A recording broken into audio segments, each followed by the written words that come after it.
Hi, welcome back to our channel. My name's Owen and I'm an area sales manager for All LED.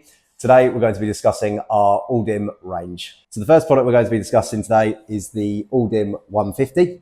The key advantage of this is there's no set maximum of luminaires that you can have on the fitting. So you can run it right up from the 5 watts to 150 watts max load. It has advanced OptiDim technology, meaning it has a wide dimming capability. It can be programmed to both leading and trailing edge, and you can also adjust the minimum brightness setting. The AD150 is optimized for enhanced LED dimming performance, and you've also got the enlarged terminals for ease of install, as well as the slightly off-center spindle to go alongside it.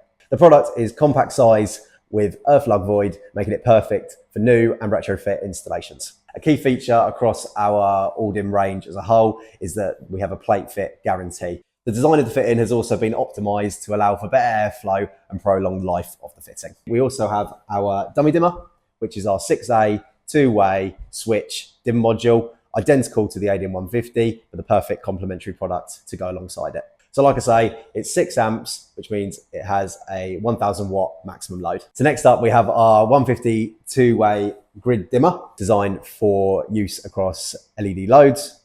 And just like the AD150, you can run it from 5 watts all the way up to 150 watts max load. So our grid dimmer also comes with 9 adapter plates in polar white, which are suitable for leading brands. We also sell the carbon black adapter plates separately to the polar white finish. So that concludes our OptiDim range. I hope you found this video very helpful, and we'll see you again soon. So thank you very much for watching. We hope you found this video very interesting and informative. Please like, comment and subscribe to the All LED group, and we look forward to seeing you again soon.